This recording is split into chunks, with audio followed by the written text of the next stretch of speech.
Le problème, ce n'est pas l'immigration, c'est plutôt la gestion de cette immigration. C'est-à-dire qu'en fait, quand on accueille tout et n'importe qui et qu'on le fait au nom de la France, on le fait en mode on va te changer ta vie, t'inquiète pas, mon pote, on va te prendre et derrière, on va juste te faire comprendre qu'il y a des choses qui sont bonnes et d'autres pas bonnes en fonction effectivement de là où tu vis.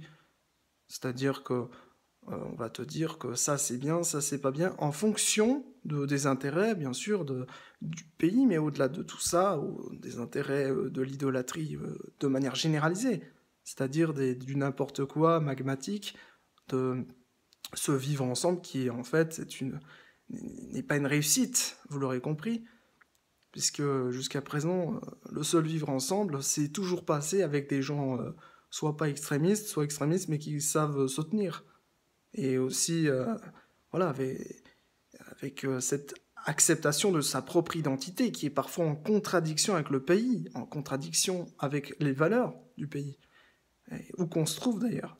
Mais c'est normal que, par exemple, en Corée du Nord ou en Arabie Saoudite, les règles ne sont pas les mêmes. Bon, peut-être que c'est bien d'un côté, mais de l'autre côté, après, il faut adapter. Et c'est l'intégration dont on parle.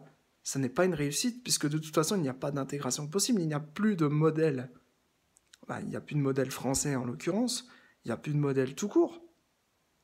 Parce que quand on voit ce que font les politiciens à l'heure actuelle, c'est vraiment, ils s'insultent, ils se méprisent, ils se jettent des bâtons dans les roues, mais ils ne font rien de constructif. Rien. C'est-à-dire, il n'y a pas une concertation au sujet des grands discours, dont par exemple la laïcité, tout le monde s'en...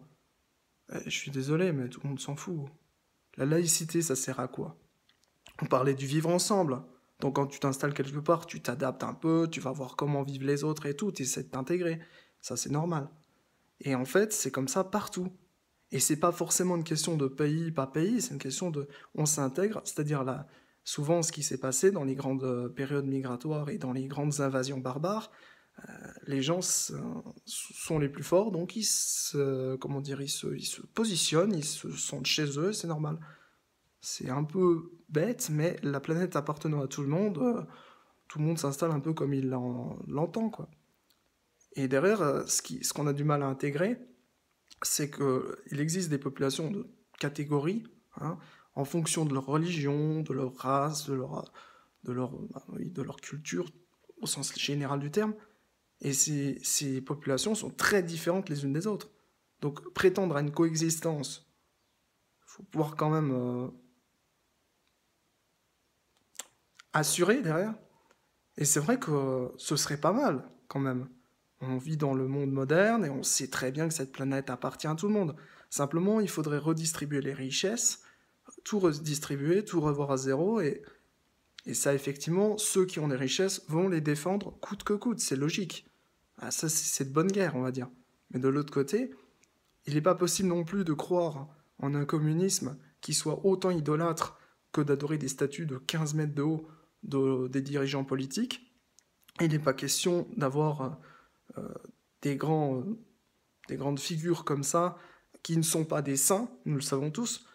Donc la question du XXIe siècle n'est pas la laïcité, la question du XXIe siècle, c'est le vivre ensemble.